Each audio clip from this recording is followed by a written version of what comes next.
Bismillahirrahmanirrahim. Assalamualaikum warahmatullahi wabarakatuh. Kami dari kelompok BR dengan beranggotakan saya, Ainul Sabil dan teman saya Raffi Zakaria. Kami di sini akan membawakan judul tentang data Forgery. Langsung aja masuk ke tema selanjutnya. Di sini kita membahas bab per bab-babnya ya. Bab pertama adalah terbelakang, bab kedua adalah pembahasan cybercrime dan cyber law, yang ketiga adalah kronologi kasus, pemberlakuan hukum, tanggapan pribadi, bab keempat, kesimpulan dan saran. Masuk ke bab yang pertama. Bab pertama adalah latar belakang. Dahulu, ketika mengarsipkan data, ketika menghasilkan data-data penting hanya disimpan pada sebuah lemari besar, dan dalam pencarian datanya pun membutuhkan waktu yang lama. Apabila data atau dokumen-dokumen penting yang diarsipkan ada pada jumlah yang banyak. Pada era globalisasi ini, dalam pengarsipan data maupun dokumen-dokumen penting, baik dalam instansi pemerintahan maupun perusahaan swasta, lebih banyak menggunakan komputer maupun laptop dan disimpan dalam sebuah database, sehingga dalam pencarian data maupun dokumen-dokumennya lebih cepat. Walaupun sebagian masih menggunakan lemari besar dalam menyimpan arsip data maupun dokumen-dokumen pentingnya, baik dahulu maupun pada zaman sekarang ini, celah untuk mencuri data maupun dokumen-dokumen penting masih tetap bisa dilakukan. Walaupun sistem di dalam instansi pemerintahan dan perusahaan swasta sudah dikatakan secure atau aman. Tetap saja pencurian data maupun dokumen-dokumen penting masih bisa dilakukan. Lanjut bab 2, pengertian tentang cybercrime. Cybercrime adalah istilah yang mengacu kepada aktivitas kejahatan dengan komputer alat, sasaran, atau tempat terjadinya kejahatan dan jaringan komputer atau jaringan internet sebagai medianya. Cybercrime atau kejahatan dunia maya dapat dilakukan dengan berbagai cara dan beragam tujuan. Kejahatan dunia maya ini umumnya dilakukan oleh pihak-pihak yang mengerti dan menguasai bidang teknologi informasi. Kejahatan dunia maya ini muncul sejak tahun 1988, yang pada masa itu disebut dengan sebutan cybertech. Pelaku cybercrime pada saat itu menciptakan worm atau virus untuk menyerang komputer yang mengakibatkan sekitar 10% komputer di dunia yang terkoneksi ke internet mengalami mati total.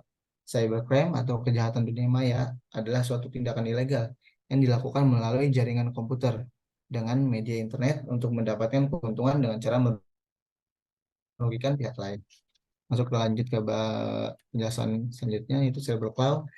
Cybercrime adalah aspek hukum yang istilahnya berasal dari cyberspace law, yang ruang lingkupnya meliputi setiap aspek yang berhubungan dengan orang, perorangan, atau subjek hukum yang menggunakan dan memanfaatkan teknologi internet atau elektronik yang dimulai pada saat mulai online dan memasuki dunia cyber atau maya.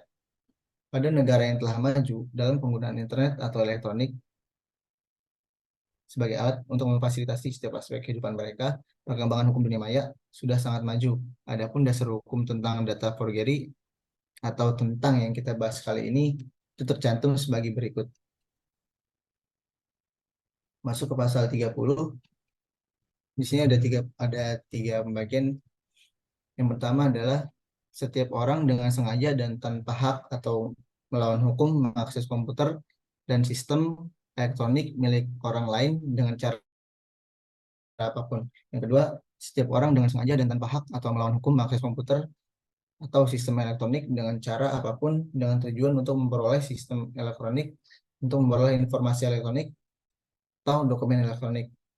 Yang ketiga, setiap orang dengan sengaja dan tanpa hak atau melawan hukum mengakses komputer atau sistem elektronik dengan cara apapun dengan melanggar, menerobos, melampaui atau menjebol sistem pengamanan.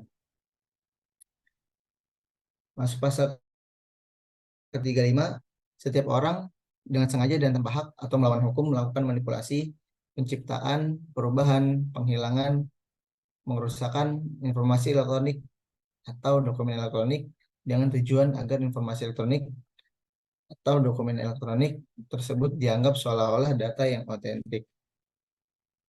Masuk ke pasal 46, ada beberapa penjelasan juga, yaitu setiap orang yang memenuhi unsur sebagaimana yang dimaksud dalam pasal 30 ayat 1 dipidana dengan penjara paling lama 6 bulan, 6 bulan, 6 tahun, atau denda paling banyak 600 juta rupiah. Yang kedua, setiap orang yang memenuhi unsur sebagaimana maksud pasal 30 ayat 2 dipidana paling lama 7 tahun atau denda paling banyak 700 juta rupiah. Yang ketiga, setiap orang yang memenuhi unsur sebagaimana yang dimaksud dalam pasal 30 ayat 3 dipidana dengan pidana penjara paling lama 8 tahun atau denda paling banyak 800 juta rupiah. Ada pasal yang kelima satu, yaitu setiap orang yang memenuhi unsur sebagaimana yang dimaksud dalam pasal 35 dipidana penjara paling lama 12 tahun atau denda paling banyak 12 miliar rupiah. Masuk ke bab 3 yang akan dibawakan oleh saudara kita, yaitu Raffi Zakaria. Waktu di depan kami persilahkan. Oke, terima kasih atas kesempatannya. Kali ini saya menjelaskan tentang bab 3 dari presentasi yang sudah kita buat. Oke. Pada hari Rabu 17 April 2004, Denny Firmansyah, seorang konsultan teknologi informasi pada PT Dana Raksa di Jakarta, berhasil membobol situs milik KPU dan mengubah nama-nama partai di dalamnya menjadi nama unik seperti Kolor Ijo, Partai Mbah Jambon, Partai Jambu, dan sebagainya. Dani ini menggunakan teknik SQL injection. Pada dasarnya teknik tersebut adalah dengan cara mengetikkan string atau perintah tertentu di address bar browser untuk menjebol situs KPU. Kemudian Dani tertangkap pada Kamis 22 April 2004. Hukuman bagi tindakan yang dilakukan Dani Firmansyah adalah sesuai dengan bunyi pasal 50 Undang-Undang Nomor 36 Tahun 99 tentang telekomunikasi, berbunyi: barang siapa yang melanggar ketentuan sebagaimana dimaksud dalam pasal 22 dipidana dengan penjara paling lama 6 tahun dan atau denda paling banyak 600 juta. Oke, next. Dari pemberlakuan hukum. Setelah dilihat dari kasus di atas, maka Dani Firmansyah termasuk dalam data forgery, yaitu memalsukan data pada data dokumen-dokumen penting yang ada di internal.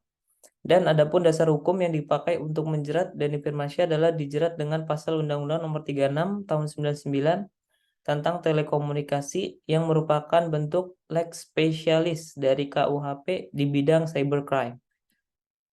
Ada 3 pasal yang menjerat adalah sebagai berikut. Yang pertama, akses ke jaringan telekomunikasi. Yang kedua, akses ke jaringan atau akses ke jaringan telekomunikasi khusus.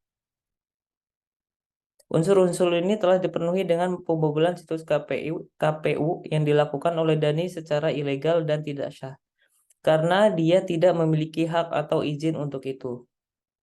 Selain itu, Dani Firmansyah juga dituduh melanggar pasal 36 bagian ke-11 Undang-Undang Telekomunikasi yang berbunyi, setiap orang dilarang melakukan perbuatan yang dapat menimbulkan di fisik dan elektromagnetik terhadap penyelenggaraan telekomunikasi. Internal sendiri dipandang sebagai sebuah jasa telekomunikasi. Pasal ini juga diterapkan pada kasus ini, sebab apa yang dilakukan oleh Dani juga menimbulkan gangguan fisik bagi situs KPU. Next. Oke. Menurut saya pribadi, hukum yang diberlakukan sudah adil dan bisa membuat jerat terhadap pelaku kasus data forgery. Karena seperti yang sudah dijelaskan di atas, bahwa terdapat pasal-pasal yang mengatur tentang kasus data forgery dan pasal-pasal tersebut sudah setimpal untuk pelaku kasus data forgery, karena dengan divonis penjara sesuai pasalnya dan denda yang ditetapkan.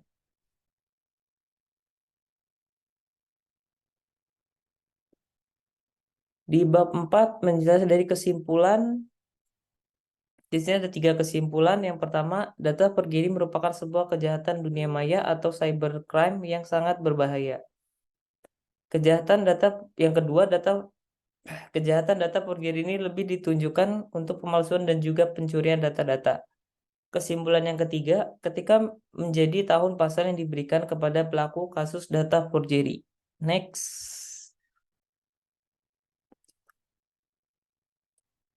Oke, saran dari penulis. Ada 3 saran yang kami sarankan untuk ke depannya. Yang pertama, lebih berhati-hati dalam menyimpan sebuah data yang penting. Yang kedua, verifikasi akun yang kita punya secara berhati-hati. Dan yang terakhir, update-lah username dan password secara berkala. Segitu saja dari kami penjelasannya.